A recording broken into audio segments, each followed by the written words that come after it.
Sponsored by Vaira family restaurant, national highway, Tetagunta.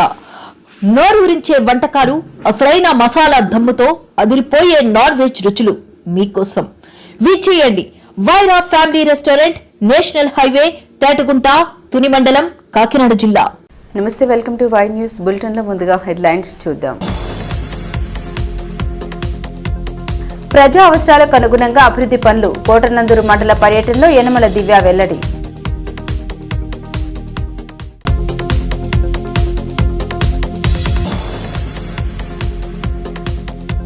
Simhadri Appanna గంధోత్సవానికి చకచకా ఏర్పాట్లు పరిశీలించిన విశాఖ కలెక్టర్.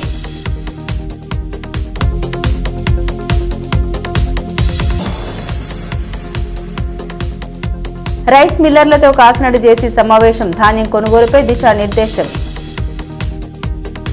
కాకినాడ జిల్లా కోటనందూరు మండలం బొద్దవరంలో ప్రభుత్వ విప్ శ్రీమతి యనమల దివ్య నిర్వహించిన ప్రజా దర్బార్కు విశేష స్పందన లభించింది. సీనియర్ నేత గాడి రాజబాబు ఆధ్వర్యంలో ఇక్కడ జరిగిన ప్రజా దర్బార్కు మరో సీనియర్ నేత యనమల రాజేష్తో కలిసి హాజరైన ఎమ్మెల్యే యనమల దివ్య ప్రజల సమస్యల్ని అడిగి తెలుసుకున్నారు. ప్రజా వినతులు స్వీకరించిన ఆమె చాలా సమస్యల్ని అక్కడికక్కడే పరిష్కరించారు. మిగతా సమస్యల్ని పరిష్కరించాలని ఎమ్మెల్యే అధికారులను ఆదేశించారు. నాయకులు, కార్యకర్తలందరికీ కూడా మా నమస్కారాలు. వాళ్ళ ఇంటెత్తున ఆడవాళ్ళందరూ కూడా నాకు ఘన స్వాగతం పలికినందుకు మీ అందరికీ కూడా నా ప్రత్యేక కృతజ్ఞతలు. అందరూ కూడా హారతి పడాలి.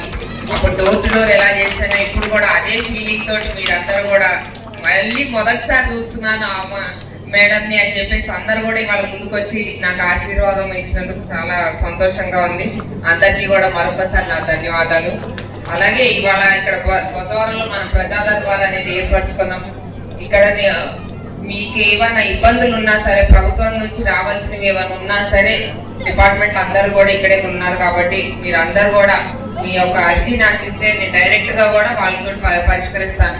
మీరు ఎక్కడో తిరగకుండా రానవసరం లేదు. మీ గురించి నేను మీ ఊరికి వచ్చాను, మీ సమస్యలు తెలుసుకోవడానికి. తప్పకుండా మీరు అందరు కూడా ఏవైతే సమస్యలు ఉన్నాయో నాకు ఇస్తే నేను నా వంతు ప్రయత్నం నేను తప్పకుండా చేస్తాను.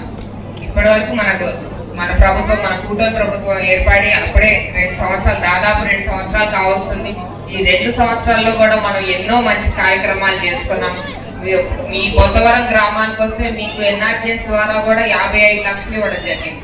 50 లక్షలు అనేది చిన్న విషయం కాదు. అసలు మీరు ఎంతో మంచి మెజారిటీ ఇచ్చారు నాకు అని చెప్పి మీ గ్రామానికి ఏదైనా చెయ్యాలనే ఒక ఆలోచనతోటి మీకు 8 రోడ్లు వచ్చినాయి. 8 రోడ్లు కంప్లీట్ అయిపోయినాయి కదా, 8 రోడ్స్ అయిపోయినాయి 55 లక్షలతోటి. అలాగే త్వరలో డ్రైన్స్ కూడా పెట్టిస్తాం. ఏదైతే శివాలయం దగ్గర కాలు అని చెప్పారు, ఎన్ఆర్జీఎస్ లో పెట్టడానికి అవ్వలేదు. ముఖ్యమంత్రి గారి ఉద్దేశం ముందు రోడ్ రవాణా సరిగ్గా ఉండాలి, ముందు దాని మీద దృష్టి పెట్టండి అని చెప్తే మేము రోడ్స్ టేకప్ చేశాము. తర్వాత ఇప్పుడు నెక్స్ట్ మనకి ఎన్ఆర్జీఎస్ లో డ్రైన్స్ వెసులుబాటు కూడా కల్పిస్తున్నారు కాబట్టి తప్పకుండా డ్రైన్స్ కూడా మీ శివాలయం కాలం ఏదైతే ఉందో ఫస్ట్ అదే పెట్టిస్తాం మీ అందరి కోసం. అదైన తర్వాత బరియల్ గ్రౌండ్ అని కూడా చెప్పారు మాకు. బరియల్ గ్రౌండ్ కూడా ఫ్రెండ్స్ తప్పకుండా మాటిస్తున్నాను, తప్పకుండా ఆ ఫ్రెండ్స్ కూడా తప్పకుండా మీకు ఆ బరియల్ గ్రౌండ్ వేయించడం జరుగుతుంది మీ అందరికీ కూడా. అలాగే మన గవర్నమెంట్ ఏర్పడిన దగ్గర నుంచి కూడా మనం ఎన్నో మంచి కార్యక్రమాలు చేసుకుంటున్నాం కాబట్టి మీరందరూ కూడా దృష్టిలో పెట్టుకోవాలా. ఎవరు మమ్మల్ని భయభ్రాంతుల్ని గురి చేస్తున్నారో, ఎవరు మనల్ని ఆదుకుంటున్నారో, మన కష్టాలు ఎవరు తెలుసుకుంటున్నారో అని కూడా మీరు ఈ డిఫరెన్స్ కూడా మీ అందరికి నేను ఎక్కడికి వెళ్ళినా ఇదే చెప్తున్నా. ఒక్కసారి మీరు ఆలోచించండి, గత 10 ఏళ్ళలో మీరు ఎలా ఉన్నారో, ఇప్పుడు ఎలా ఉంటున్నారు, నాన్నగారి హయాంలో మీరు ఎలా ఉన్నారో, ఆ తర్వాత మధ్యలో ఎంత ఇబ్బందులు పడ్డారో మీరంతా కూడా. మళ్ళీ ఇప్పుడు మీ అమ్మాయి లాగా మీ ఊరికి వచ్చాను, మీ అమ్మాయి హయాంలో మీరు ఎలా ఉంటున్నారో కూడా మీరందరూ ఒకసారి డిఫరెన్స్ తెలుసుకొని మాకు ఇప్పుడు కూడా ఇదే ఆదరణ చూపించాలని మనస్ఫూర్తిగా కోరుకుంటున్నాను. మీ అందరినీ కూడా ఏదైతే అర్జీలు ఉన్నాయో నాకు ఇక్కడ ఇవ్వండి.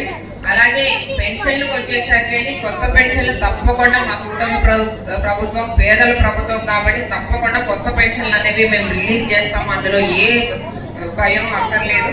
తప్పకుండా రిలీజ్ చేసినప్పుడు అర్హులు ఎవరైతే ఉన్నారో వాళ్ళందరికీ కూడా తప్పకుండా పెట్టేస్తాం. మీ అర్జీ ఏదైతే నా దగ్గరకు వచ్చిందో వాళ్ళందరి పేర్లు కూడా, వాళ్ళు ఒకవేళ ఎలిజిబిలిటీ ఉంటే తప్పకుండా వాళ్ళ పేరు ఉంటుంది. అలాగే హౌసింగ్ సైట్స్ కూడా మేము త్వరలో హౌసింగ్ స్కీమ్ అనేది కూడా త్వరలో తీసుకొస్తాం. హౌసింగ్ సైట్స్ ఏదైతే మేము ఎలక్షన్ లో ప్రామిస్ చేస్తున్నామో తప్పకుండా మాట మీద నిలబెట్టే ప్రభుత్వం మా కూటమి ప్రభుత్వం కాబట్టి మీరందరూ కూడా నమ్మకంతో ఉండండి. తప్పకుండా మీకు ఏవైతే సంక్షేమ పథకాలు ఇప్పటి వరకు ఆడవాళ్ళకి ఇన్ని చేసుకుంటూ వచ్చాం, ఏవైతే ఎలక్షన్లో హామీలు ఇచ్చారో దాదాపు 90% వరకు కూడా ఇవ్వడం జరిగింది. ఇవాళ ప్రభుత్వం ఎన్ని ఇబ్బందులు ఉన్నా సరే పేదవాడికి సంక్షేమం అందించాలనే ఒకే ఒక ఆలోచనతో ఇవాళ ఎన్ని ఇబ్బందులు ఉన్నా సరే ప్రతి సంక్షేమ పథకం కూడా ఇంత సక్సెస్ఫుల్ గా మేము నిర్వహిస్తున్నాం. కాబట్టి కొంచెం ఓపిక పట్టండి. మీ అందరికీ కూడా కొత్త పెన్షన్లు అలాగే ఇళ్ల స్థలాల కేటాయింపులు కూడా త్వరలోనే చేపడతాం. మీ అందరికీ కూడా మీ ఇంత ఆదరణ, ఇంత అభిమానం మీరందరూ కూడా కూటమి ప్రభుత్వంతో చూపించండి. మా మీద నమ్మకం పెట్టుకోండి. తప్పకుండా మీ బాగోగులు మేమందరం కూడా నిలబడి చూసుకుంటాం. Thank you. కాకినాడ జిల్లాలో గత ఖరీఫ్ సీజన్కు సంబంధించిన సీఎంఆర్ కస్టమ్ మిల్లింగ్ రైస్ పూర్తి చేయని రైస్ మిల్లర్లు తక్షణమే సమర్పించాలని జిల్లాలో ప్రారంభమైన ధాన్యం కొనుగోలు ప్రక్రియలో రైతులకు ఎటువంటి ఇబ్బంది లేకుండా చూడాలని జాయింట్ కలెక్టర్ అపూర్వ భారత్ మిల్లర్లను కోరారు. కలెక్టర్ కార్యాలయంలో పౌర సరఫరాల సంస్థ ఆధ్వర్యంలో రైస్ మిల్లర్ల ప్రతినిధులతో నిర్వహించిన సమీక్ష సమావేశంలో జేసీ అపూర్వ భారత్ హాజరై kharif CMR pending clearance bank గ్యారంటీల సమర్పణ, 2026 రబీ ధాన్యం కొనుగోళ్లలో కనీస మద్దతు ధర అమలు తదితర అంశాలపై అధికారులు రైస్ మిల్లర్లతో సమీక్షించారు. జిల్లాలో ప్రారంభమైన 2026 రబీ సీజన్ ధాన్యం సేకరణ ప్రక్రియ సజావుగా జరిగేందుకు కృషి చేయాలని కోరారు. ఈ సమావేశంలో జిల్లా పౌర సరఫరాల అధికారి ఆర్ఎస్ఎస్ సత్యనారాయణరాజు, ఏఎస్ఓ లక్ష్మీ ప్రసన్న దేవి, సిఎస్డిటీలు, ఆయా ఎల్పీజీ గ్యాస్ డీలర్స్ ఏజెన్సీల ప్రతినిధులు తదితరులు పాల్గొన్నారు.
సింహాచలం సింహగిరిపై నెల 20న జరగనున్న చందనోత్సవం సందర్భంగా జరుగుతున్న ఏర్పాట్లను జిల్లా కలెక్టర్ అభిషేక్ కిషోర్ దేవస్థాన అధికారులతో కలిసి పరిశీలించారు. పనులు చేస్తున్న కాంట్రాక్టర్ని వివరాలు అడిగి తెలుసుకున్నారు. అనంతరం గద్ద చందనోత్సవం రోజు కూలిన గోడ ప్రదేశాన్ని పరిశీలించారు. ఈ సందర్భంగా కలెక్టర్ మాట్లాడారు. చందనోత్సవం సందర్భంగా గతంలో జరిగిన పరిణామాల్ని దృష్టిలో పెట్టుకుని పనులు చేపట్టడం జరుగుతుందన్నారు. 300, 1000, 1500 రూపాయల క్యూ లైన్లను క్షుణ్ణంగా పరిశీలించామని, టెంపరీ పనుల్ని ఆపివేసి పర్మనెంట్ పనుల్ని పూర్తి చేస్తున్నారని తెలిపారు. మంత్రుల సమావేశం అనంతరం మరోసారి పనుల్ని పరిశీలిస్తామని, భక్తులు ఎటువంటి అసౌకర్యం కలగకుండా తగిన ఏర్పాట్లు చేస్తున్నామని, అందరూ సమన్వయం పాటించి స్వామివారిని దర్శించుకోగలరని కలెక్టర్ విజ్ఞప్తి చేశారు.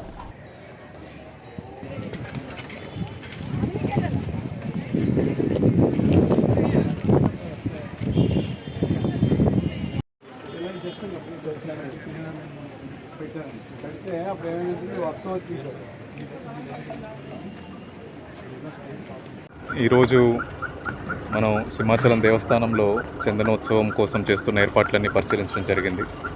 క్యూ కాంప్లెక్స్లు ఫ్రీ వారికి, అలాగే 300, 1000 రూపాయల టికెట్లు, 500 టికెట్లు, ప్రతిదీ క్యూ కాంప్లెక్స్ మొత్తం క్షుణ్ణంగా చూడడం జరిగింది. గత చందనోత్సవం నుంచి ఈసారికి చూసుకుంటే చాలా వరకు టెంపరీ స్ట్రక్చర్స్ని పర్మనెంట్ స్ట్రక్చర్స్తో రీప్లేస్ చేశారు. ఇప్పుడు టెంపరీ కట్టడాలు ఏమీ ఎక్కువ పెట్టుకోకుండా, లాస్ట్ టైం జరిగిన ఇబ్బందులన్నీ పునరావృతం కాకుండా ఎలాంటి చర్యలు తీసుకోవాలో అన్ని జాగ్రత్తలు తీసుకోవడం జరిగింది. దేవస్థానం అధికారులందరూ కూడా చాలా క్షుణ్ణంగా ప్రతి ఏర్పాట్లని పరిశీలిస్తున్నారు. ఈరోజు నేను మొదటిసారి జిల్లాకు వచ్చా కాబట్టి దేవస్థానం మొత్తం అడుగడుగున చూడడం జరిగింది. ఏర్పాట్లన్నీ సాటిస్ఫాక్టరీగా ఉన్నాయి. ఇంకొన్ని చివరి నిమిషం ఏర్పాట్లు ఏవైతే ఉన్నాయో అవి కూడా వచ్చే 2-3 రోజుల్లో కంప్లీట్ చేసుకునే విధంగా ప్రణాళికలు సిద్ధం చేసుకున్నాం. ముఖ్యంగా ప్రజలు ఎటువంటి ఇబ్బంది పడకుండా, మనకు 1,00,000కు పైగా జనాలు చందనోత్సవం రోజున దర్శనం చేసుకోవడం జరుగుతుంది. ఎటువంటి ఇబ్బంది పడకుండా వాళ్ళకి మంచినీటి సౌకర్యాలు కానీ, టాయిలెట్ సౌకర్యాలు కానీ, అలాగే కొన్ని రిఫ్రెష్మెంట్ సౌకర్యాలు కానీ అన్నిటినీ ఏర్పాటు చేసుకుంటూ క్యూ లైన్లో అడుగడుగున ఎక్కడ క్రిస్ క్రాసింగ్ అవ్వకుండా కొన్ని ఫుట్ ఓవర్ బ్రిడ్జెస్ను కూడా ఏర్పాటు చేసుకోవడం జరిగింది, ర్యాంప్స్ని ఏర్పాటు చేసుకోవడం జరిగింది. ఎక్కడ మనకు చోకింగ్ పాయింట్స్ లేకుండా కూడా ఏర్పాట్లు చేసుకోవడం జరిగింది. అన్ని ఏర్పాట్లు చేసుకున్న ప్రజల యొక్క సపోర్ట్ చాలా అవసరం. సుమారు 1,50,000 మంది ఆ రోజు ఒక్కరోజు దర్శనం చేసుకుంటారు కాబట్టి టికెట్ని కూడా త్వరలో ఆన్లైన్లో మనం రిలీజ్ చేసుకోబోతున్నాం. దీని మీద ఇన్ఛార్జ్ మినిస్టర్ గారు, అలాగే ఎండోమెంట్ మినిస్టర్ గారు, గ్రూప్ ఆఫ్ మినిస్టర్స్ కూడా 11వ తేదీన కలెక్టరేట్లో రివ్యూ నిర్వహించబోతున్నారు. ఆ రోజు నుంచి కానీ మరుసటి రోజు నుంచి కానీ కూడా టికెట్స్ని ఆన్లైన్లో పెట్టడం జరుగుతుంది. టికెట్ సేల్స్ అయితే, పాసులు అయితే, టికెట్ల కలెక్షన్ అయితే ఈ ప్రాసెస్ మొత్తం 17వ తేదీ ముందే కంప్లీట్ చేసుకొని 17, 18, 19 కూడా మనం ఏర్పాట్ల మీద ఫోకస్ చేసుకునే విధంగా, ప్రజల మూమెంట్ మీద ఫోకస్ చేసుకునే విధంగా ప్లాన్ చేసుకున్నాము. 20వ తేదీన దేవుడి ఆశీర్వాదంతో, ప్రజలందరి మద్దతుతో ఎటువంటి అవాంఛనీయ సంఘటనలు లేకుండా చందనోత్సవాన్ని ఘనంగా జరుపుకునే విధంగా అన్ని ఏర్పాట్లు ప్రభుత్వం తరపు నుంచి, దేవస్థానం తరపు నుంచి, జిల్లా యంత్రాంగం తరపు నుంచి కూడా మనం చేయడం జరుగుతుంది. జిల్లా కలెక్టర్గా నా రిక్వెస్ట్ ఒకటే, పాత్రికేయ మిత్రులకు కానీ ప్రజలకు కానీ అందరూ సంయమనం పాటించి మంచిగా అందరూ దర్శనం చేసుకొని స్వామివారి ఆశీస్సులు తీసుకునే విధంగా మనం అందరం నడుచుకోవాలని చెప్పి మరొకసారి తెలియజేసుకుంటూ అందరికీ ధన్యవాదాలు. Thank you. అనకాపల్లి జిల్లా సభవరం మండలంలోని దామోదర సంజీవయ్య జాతీయ విశ్వవిద్యాలయంలో మహిళలపై లైంగిక వేధింపుల నివారణ నిషేధం మరియు పరిష్కార చట్టం 2013 పోస్ట్ చట్టంపై దక్షిణ ప్రాంతీయ న్యాయ సమీక్ష సంప్రదింపుల్ని జాతీయ మహిళా కమిషన్ సహకారంతో నిర్వహించారు.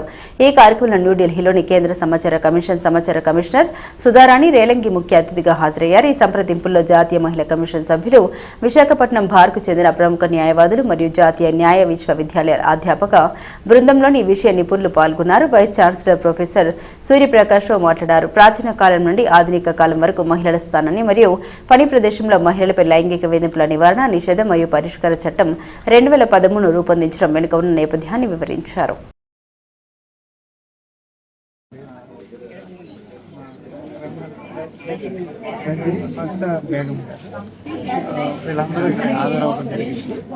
ఈరోజు 2 టెక్నికల్ సెషన్స్ ద్వారా వర్క్ ప్లేస్లో ఉద్యోగాలు చేసేటప్పుడు స్త్రీ ఉద్యోగస్తులు ఎదుర్కొనే సమస్యల గురించి చర్చించడం జరుగుతుంది. ఈ చట్టాలు ఎలా అమలుపరుస్తున్నారు, ఏదైనా ఒక స్త్రీ ఉద్యోగస్తులు సెక్సువల్ హెరాస్మెంట్ గురైతే ఆవిడకున్న అవకాశాలు ఏంటి, ఆవిడ పరిష్కార మార్గాలు ఏంటనే విషయాల మీద చర్చిస్తాం. ఈ సందర్భంగా నేను జాతీయ మహిళా కమిషన్ వారు మాకు ఇచ్చిన ఈ అవకాశాన్ని సద్వినియోగం చేసుకుంటూ మా విద్యార్థులకు ఈ విషయం మీద అవగాహన. ఈవినింగ్ సెక్షన్స్ ఇంకేమున్నాయండి? ఈవినింగ్ సెషన్స్ టెక్నికల్ సెషన్ 1, 2లో ఈ చట్టం ఎలాగ అమలుపరుస్తున్నారు అనేది ఒక టెక్నికల్ సెషన్. ఈ ఛాలెంజెస్, ఈ పరిష్కార మార్గాలు ఏంటనేది 2వ సెషన్లో చర్చించడం జరుగుతుంది. అలాగే జాతీయ మహిళా కమిషన్ నుంచి కూడా ప్రతినిధులు ఆన్లైన్లో పార్టిసిపేట్ చేస్తారు. సో ఇది ఒక విధంగా సౌత్ ఇండియాలో 3 విశ్వవిద్యాలయాల్లో మాత్రమే ఈ జాతీయ మహిళా కమిషన్ వాళ్ళు స్పాన్సర్ చేశారు. వాళ్ళు ఈ కార్యక్రమానికి ఆర్థికంగా కూడా సహాయం చేస్తున్నారు. సో అందుకు వారికి మనతో పాటు ఈరోజు విశాఖపట్నం డిఎస్ఎన్ఎల్ యూనివర్సిటీలో చీఫ్ గెస్ట్ గా sexual harassment at work place అనే టాపిక్ మీద కన్సల్టేషన్స్ NCW ఆధ్వర్యంలో జరుగుతుండటం వలన నేను చీఫ్ గెస్ట్ గా ఆహ్వానించబడ్డాను. ఇనాగరల్ సెషన్ లో నేను కొన్ని విషయాలు స్టూడెంట్స్ కి, విద్యార్థినులకి కూడా స్పెసిఫిక్ గా చెప్పడం జరిగింది. ఈ particular sexual harassment at work place మహిళలను ఉద్దేశించిందే కాదు, ఇది బోత్ ది జెండర్స్ కి సంబంధించింది. ఎందుకు అంటే మేల్ జెండర్ కి కూడా ఇది ఒక ప్రొటెక్షన్ లాంటిదే. ఏ కల్చర్ లో వర్క్ చేయాలి, తోటి మహిళల్ని ఎలా రెస్పెక్ట్ చేయాలి అనే విషయం పైన ఈ యాక్ట్ చెప్తుంది. ఇక్కడ ఆడియన్స్ లో నేను కేవలం మహిళలు ఉంటారు అని అనుకుని వచ్చాను, కానీ ఈక్వల్ పార్టిసిపేషన్ ఉండటం చూసి స్టూడెంట్స్ అందరినీ ఇన్స్పైరింగ్ గా ఉండాలని కోరుకుంటూ నేను స్పెషల్ స్టాట్యూట్స్ ఇంకా మన ముందుకు ఎన్నో రావాల్సి ఉంది అని చెప్తున్నాను. ప్రెసెంట్గా నేను right to information central information కమిషనర్గా పనిచేస్తున్నాను. సో తెలుగు ప్రేక్షకులందరికీ నా నమస్సుమాంజలి. చాలా బాగా అనకాపల్లి జిల్లా నర్సీపట్నం పెద్ద చెరువు వద్ద సృష్టి క్షేత్రం పేరిట ప్రతిష్టాత్మకంగా నిర్మించ తలపెట్టిన 108 అడుగుల శివపార్వతుల విగ్రహాల నిర్మాణానికి అడ్డంకులు తొలగాలని కోరుతూ శ్రీ దుర్గామల్లేశ్వర స్వామివారి దేవస్థానంలో శుక్రవారం విశేష పూజలు నిర్వహించారు. శాసనసభ స్పీకర్ చింతకాయల అయ్యన్న పాత్రుడు సంకల్పంతో ఈ ప్రాంతాన్ని ఆధ్యాత్మిక కేంద్రంగా తీర్చిదిద్దేందుకు చేపడుతున్న ఈ బృహత్తర కార్యక్రమానికి ఎలాంటి విఘ్నాలు కలగకూడదని ఆకాంక్షిస్తూ దేవస్థానం చైర్మన్ జంప నాగేంద్రరాజు దంపతుల ఆధ్వర్యంలో అమ్మవారికి పాలాభిషేకాలు, కుంకుమ పూజలు శాస్త్రోక్తంగా జరిపించారు. ఈ సందర్భంగా దేవస్థాన చైర్మన్ జంప నాగరాజు మాట్లాడారు. నర్సీపట్నంలో నిర్మిస్తున్న సృష్టి క్షేత్రానికి మాజీ ఎమ్మెల్యే పేట్ల గణేష్, వైఎస్ఆర్సీపీ నాయకులు దుష్ట శక్తుల్లా మారి అడ్డు తగులుతున్నారన్నారు. తీవ్రస్థాయిలో విమర్శించారు. 108 అడుగుల భారీ శివ పర్వతాల విగ్రహాల ఏర్పాటుతో ప్రాంత మహోన్నత ఆధ్యాత్మిక కేంద్రంగానే కాకుండా పర్యాటక కేంద్రంగా కూడా విశేషంగా అభివృద్ధి చెందుతుందని స్పష్టం చేశారు. గారు మరియు స్పీకర్ అయినటువంటి మాంజశ్రీ చింతకాయల అయ్యన్న పాత్ర గారు మరియు విజయబాబు, రాజేష్ బాబు తలపెట్టినటువంటి పెద్ద చెరువులో 108 అడుగుల శివుడి విగ్రహాన్ని తలపెట్టారు. ఇది ఒక ఆధ్యాత్మిక కేంద్రంగా తయారు చేయాలని వారి యొక్క సంకల్పం. ఆ సంకల్పానికి వైసీపీ నాయకులు కొంత అడ్డు తగులుతున్నారు. కోర్టులో కూడా వెళ్ళడం జరిగింది. ఆ వైసీపీ నాయకులు ఇప్పుడైనా కొంచెం అమ్మవారికి మేము ఈరోజు పాలాభిషేకం మరియు కుంకుమ పూజలు చేశాము. వాళ్ళకి ఇంకా నూకాలం విషయంలో కూడా వాళ్ళు కొంచెం దెబ్బతిన్నారు. అయినా వాళ్ళకి బుద్ధి రాలేదు. నూకాలం విషయంలో అయ్యన్న పాత్ర గారు 6 నెలల్లో కట్టింది వాళ్ళు 5 సంవత్సరాల్లో కూడా కట్టలేకపోయారు. అంటే అమ్మవారు వాళ్ళ తరపున లేరు కాబట్టి అది జరగలేదు. అదే అయ్యన్న పాత్ర గారి కుటుంబం తరపున అమ్మవారు నిలబడ్డారు కాబట్టి అది 6 నెలల్లో పూర్తి చేసి మేము 12వ తారీఖున విగ్రహ ప్రతిష్ట అన్నీ చేసి అమ్మవారి పండుగ చేశాము.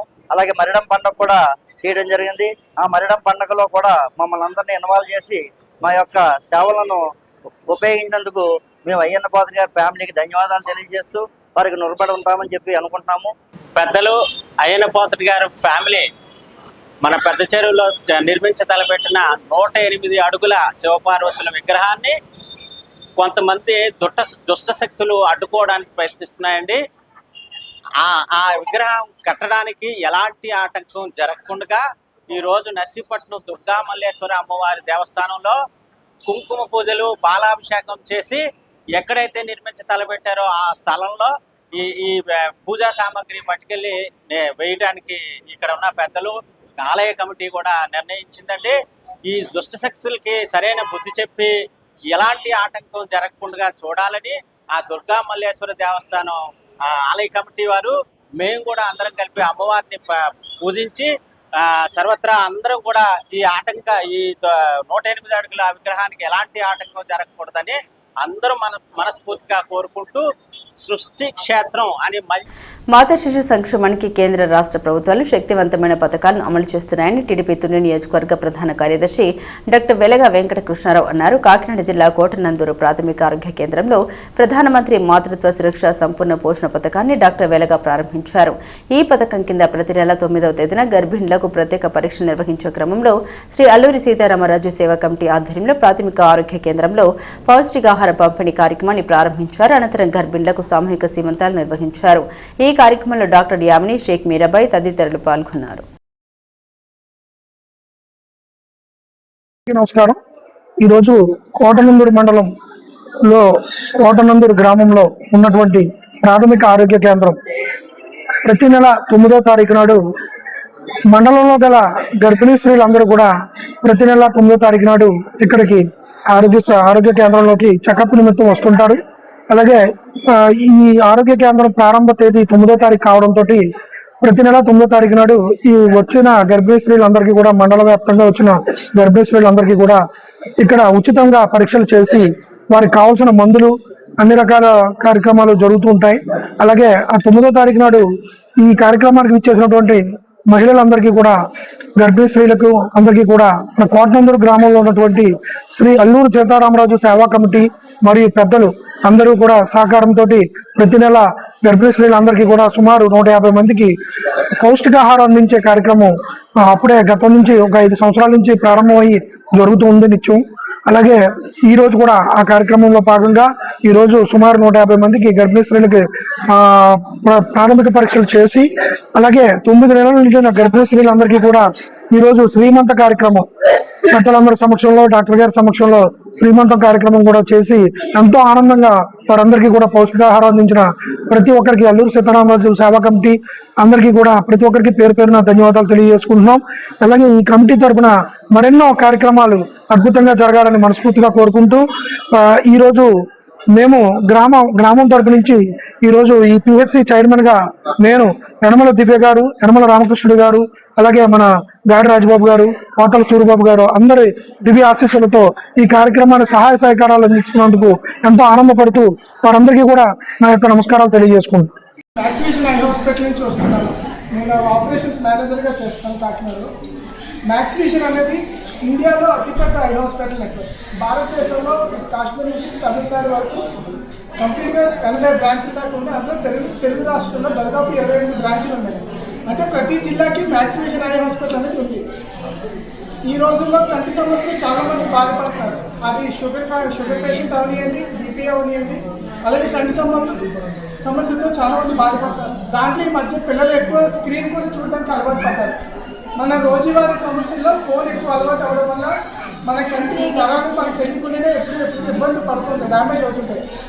దానికి ఎప్పటికప్పుడు కనీసం ఒక 6 నెలలకు ఒకసారైనా, సంవత్సరానికి ఒకసారైనా సరే మీరు కంటి పరీక్షలు ఎప్పుడు చేయించుకోవడం చాలా మంచిది.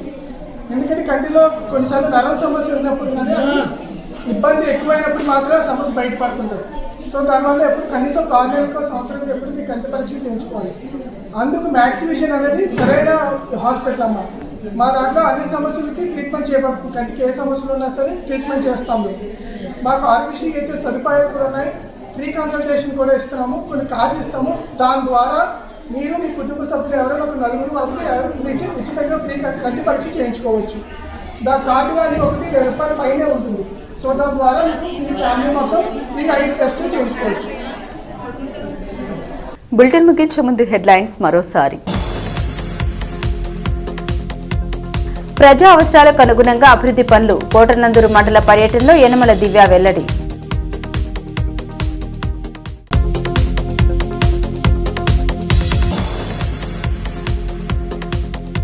సింహాద్రి అప్పన్న గంధోత్సవానికి చకచకా ఏర్పాట్లు పరిశీలించిన విశాఖ కలెక్టర్.